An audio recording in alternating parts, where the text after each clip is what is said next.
जुन्या भांडणाच्या रागातून दिवसाढवळ्या खून, पीर कल्याण परिसर हादरला। 22 वर्षीय अतुल आघामची धारदार शस्त्राने निर्घृण हत्या, 2 संशयित ताब्यात। तालुका पोलीस ठाण्याचे पोलीस निरीक्षक संतोष साबळे यांनी दिली माहिती। जिल्हा रुग्णालय परिसरात मयताच्या नातेवाईकांनी केली गर्दी। जालना शहरालगतच्या पीर कल्याण परिसरात दिवसाढवळ्या घडलेल्या खुनाच्या थरारक घटनेने संपूर्ण परिसर हादरून गेला।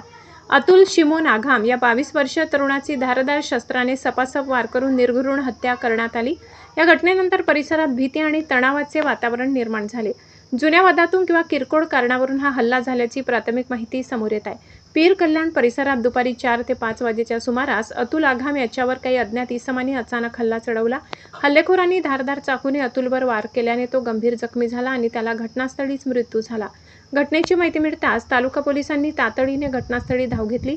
पोलिसांनी पंचनामा करून मृतदेह ताब्यात घेतला असून उत्तरीय तपासणीसाठी जिल्हा सामान्य रुग्णालयात पाठवण्यात आला।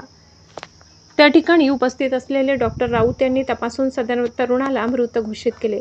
दरम्यान या प्रकरणाचा तपास वेगाने सुरू करत पोलिसांनी 2 संशयित इसमांना ताब्यात घेतले। त्यांची कसून चौकशी करून हत्येमागील नेमके कारण शोधण्याचे काम सुरू आहे। तालुका पोलीस ठाण्याचे पोलीस निरीक्षक संतोष साबळे यांनी दिलेल्या माहितीनुसार या प्रकरणी गुन्हा दाखल करण्याची प्रक्रिया सुरू असून तपासाच्या आधारे पुढील कारवाई करण्यात येणार आहे।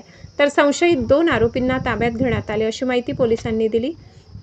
दिवसाढवळ्या घडलेल्या थरारक हत्येमुळे पीर कल्याण परिसरात नागरिकांमध्ये भीतीचे वातावरण पसरले असून पोलिसांनी परिसरात बंदोबस्त वाढवलाय। अबतक न्यूज महाराष्ट्रासाठी मुस्तफा पठाण, जालना।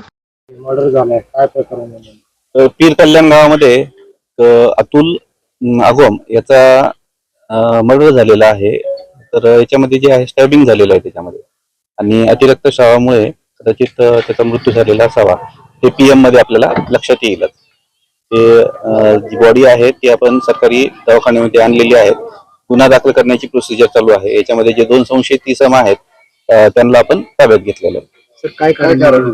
नाही, निश्चित असं आता कारण तर सांगता येणार नाही, परंतु ते तपासामध्ये सिद्ध आहे आणि निष्पन्न सुद्धा आहे। सूत्रांची माहिती अशी आहे की गुन्हे भांडण वगैरे काय झालं नाही, ते अजून इंट्रोगेशन मध्ये पूर्ण लक्षात येईल ते आपल्याला, कारण आम्ही आताच त्यांना ताब्यात घेतलेलं आहे। अजून इंट्रोगेशन करणं बाकी आहे।